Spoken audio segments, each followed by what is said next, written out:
Hey guys, Vince here from Contractor Talk. So today I'd like to do a video on the final contract. So hopefully at this point you've checked out some of our other videos like what to look for when you're hiring a contractor, reviewing estimates from different contractors. You found a company you like, you're excited, the price is right, you want to go ahead and get the job done. But before you go ahead and let somebody into your house start ripping things apart, let's make sure you got all your bases covered. So first things first, get it in writing. You need a contract, a renovation agreement, whatever they're going to call it, doesn't really matter. As long as you got something in writing that explains what the agreement is between two parties. So what it needs to have on it, first things first, the legal company name, address, phone number, all that kind of stuff, who you're dealing with, whether it's the owner, a sales rep, a project manager, doesn't really matter, but whoever you're making this, this proposal, this renovation agreement with, have their name on there, as well as your name, address, phone number, all your personal information as well. That way we can clearly see, company A is making an agreement with company B to do the following. Now, what the following needs to say is, first of all,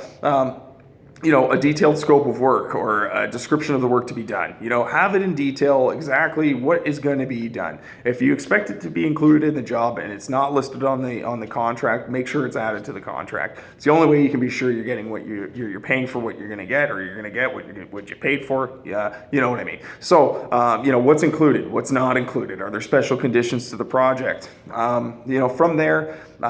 Price and payment. So what's the price for the project and how are the payments going to work? Is it going to be like a 50% deposit up front and the balance due when the job's finished, or is there going to be progressive payments throughout the course of construction? And if so, like when are those progressive payments going to be due?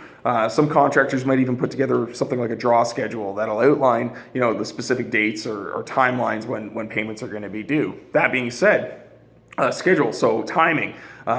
Start time, when's the job going to start, when's this job expected to be completed, what's the overall, course of the construction, how long is it going to take? Some jobs, again, bigger jobs or certain contractors, they might also provide you with a production schedule that'll outline, the different milestones, the different, key phases in a project. That'll help you feel comfortable with knowing and understanding what's going to happen, what the disruption is going to look like, especially if you're trying to live through your home during any kind of renovation. It doesn't have to be a major one. It's always a disruptive process. So again, having that information is just going to help you feel a lot more comfortable about what's going to happen. Now, that being said, a couple other things like quality service and warranties. So if the company you're hiring is offering you any kind of warranty, this is the point, to make sure that's included in the contract, how that works, all that kind of stuff. Another thing too, proof of insurance. Make sure that at this point you've got proof of insurance from this company, WSIB compliance. If you're asking for references, hopefully we've kind of got past all that stuff, but proof of insurance before you hire them and WSIB compliance, super important things too.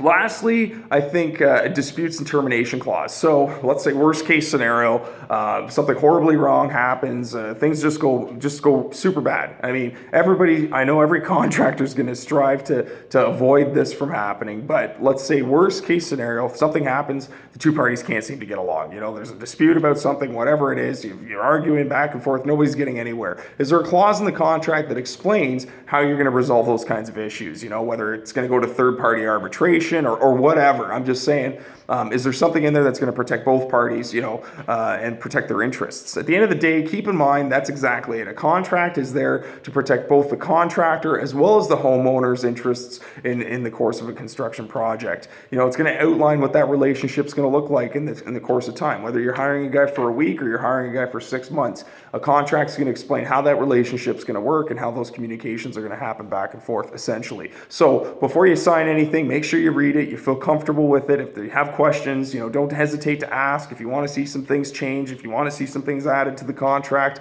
ask. Any contractor that's running a reputable business and that's going to, have customer satisfaction or customer service in mind as well as top quality work, I don't think they're going to have a problem, accommodating, any kind of potential client's needs. So that being said, those are the fundamental things I definitely think should be included in the contract. Again, every project's different, depending on the size, depending on the scope of work. You might need to see other things in there. You might need to see things like, dust and noise. How are they going to protect adjacent living areas, owner purchase materials, driveway damage, excavation, landscaping, latent defects.